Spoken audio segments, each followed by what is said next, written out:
Good morning. Today we will be working on planning for technical courses. We will be creating pacing guides for our courses as well as determining what delivery method is best in presenting the content. This is important because, as you know, we will be in fluctuation of face-to-face time and virtual learning. So this work will also lead you into creating a yearly plan. Why are we doing this? Well, first of all, it is best practice to have a pacing guide to ensure coverage of the curriculum.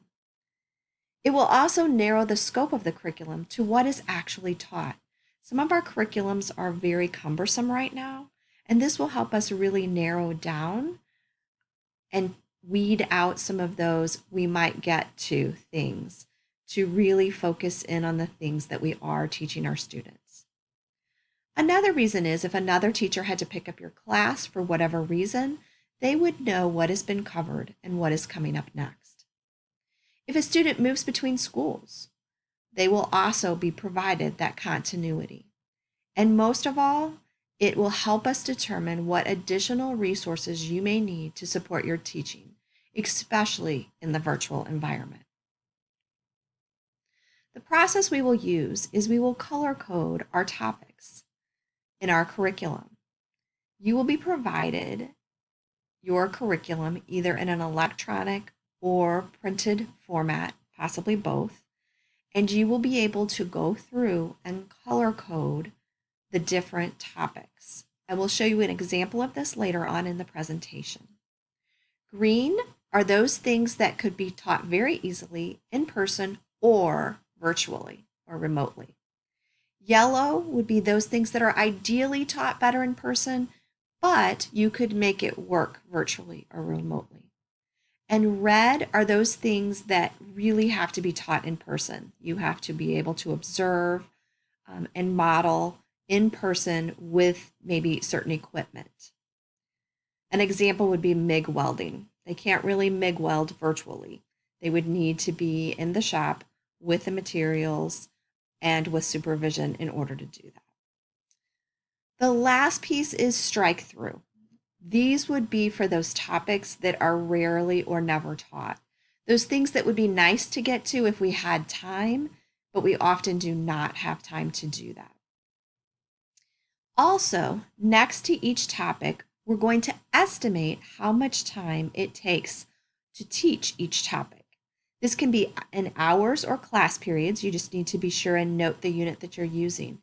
We also know that this needs to be a range because it will really depend on the skills of your students as well as time that you've had for other topics and differentiation.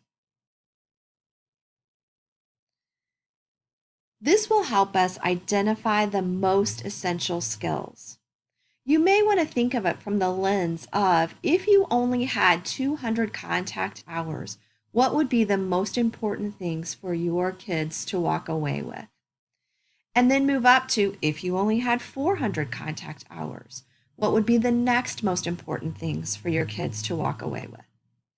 You want to make sure to consider what certification requirements and articulated credit are needed for them. Also, you'll want to identify sequential material. For example, you would want safety taught before students can actually demonstrate a certain skill. We will also utilize advisory boards for advice on this once you have completed this work. We will then create yearly plans. Now that you have your estimated pacing, you really know what can be taught remotely and what must be taught in person. Yearly plans are at a month glance of what topics you will cover and what student outcomes will be met. Again, this is a flexible plan, but it is meant to give some structure for the reasons that we laid out in the why. You will also want to think about what does a yearly plan look like for total remote learning, the possibility of blended learning where we may have some time face-to-face with students and sometimes in the remote setting, as well as the face-to-face learning environment. Here is what the yearly plan will look like. And again, you will get this form electronically as well as in paper. What you'll see at the top is your course title and your course description. That can come straight from the course guide that we use to schedule kids. Next, you'll see by month the topics covered and then also the learning outcomes, the things that you're expecting your students to know and be able to do at the end of that month. And that should be at a pretty high level, thinking about the topics and the outcomes of those topics. You will complete that for each month of the year. Again, this is a flexible plan. We know a lot of this could depend on how much time you have face-to-face, how much time you have remotely, as well as the differentiation needed to support your students at the level that they are. But again, this does give us a framework for what learning looks like for your year. The timeline that we are looking at. So by August 17th, you will have reviewed this training, and we will also have a Zoom meeting by cluster. With that Zoom meeting, we will be working together across schools in clusters to really answer any questions that you might have and also to get peer support with thoughts about what is important, what things can you do virtually versus what things need to be done more face-to-face. And so it's kind of a support session for that. You'll be able to ask questions and get clarifications as well.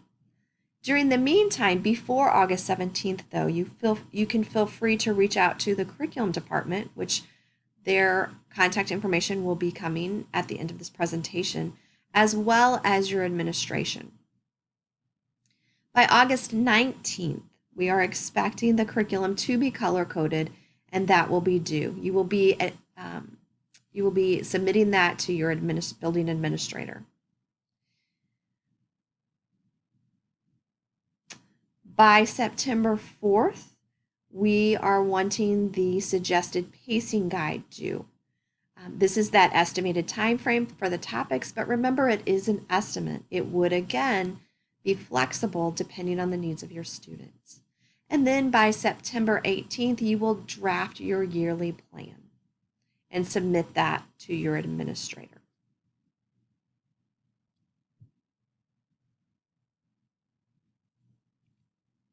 So let's take a look at what this looks like. I'm going to come out of the PowerPoint now and go into one of our curriculums.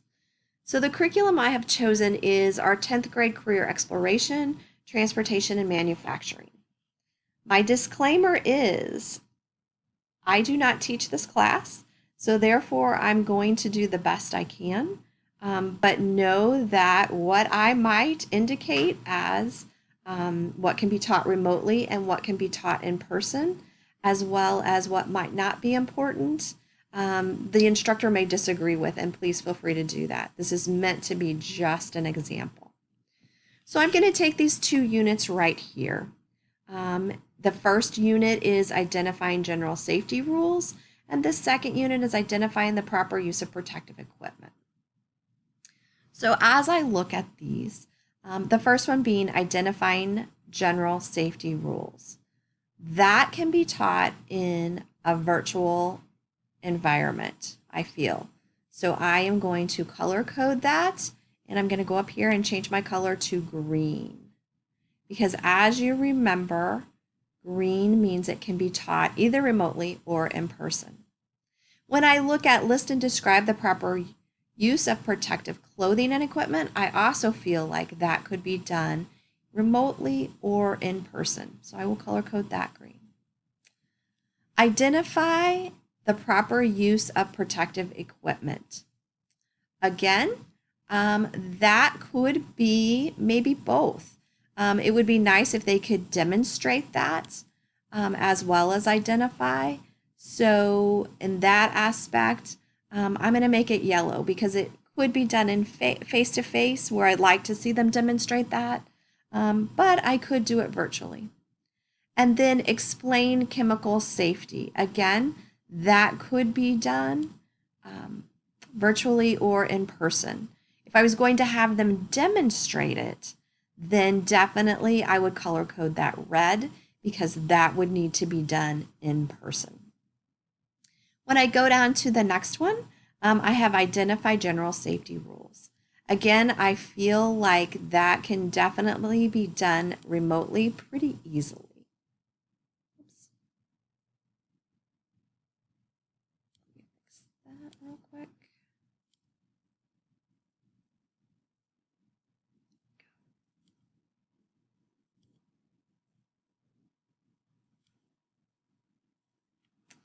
The next one, using protective clothing and equipment. Again, I'd like to see that demonstrated, so I'm going to make that yellow because ideally in person would be better.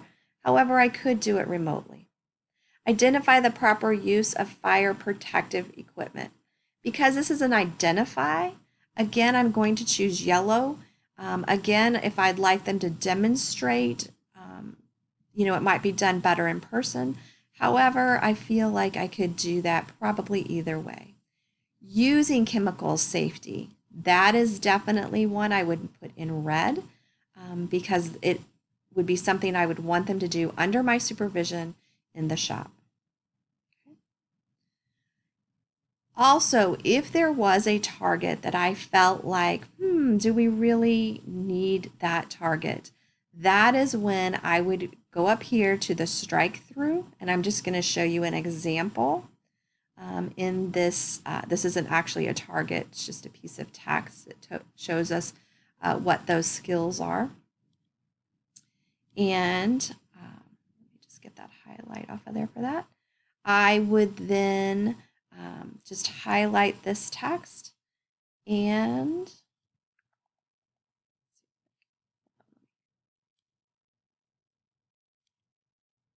stop highlighting, highlight this text, go up here to my strike through and strike through that. And as you can see, it has been strike through, and that shows me that I would no longer need that target. So hopefully that kind of helps you see. You could also do this on paper. And instead of using a red highlighter, because they're not really red highlighters, you could use a pink highlighter. So you would need a yellow, green, and pink highlighter. So that is what we will be doing. Again, if you have questions, please feel free to reach out to the curriculum division, which would be myself, Molly Bolton, Matt Glazer, who is the curriculum coordinator, and Bola Jaman, who is the curriculum facilitator for the tech schools. You can also reach out to your admin as they are aware of this project and can support you. Look forward to seeing you on the 17th and have a great rest of your day.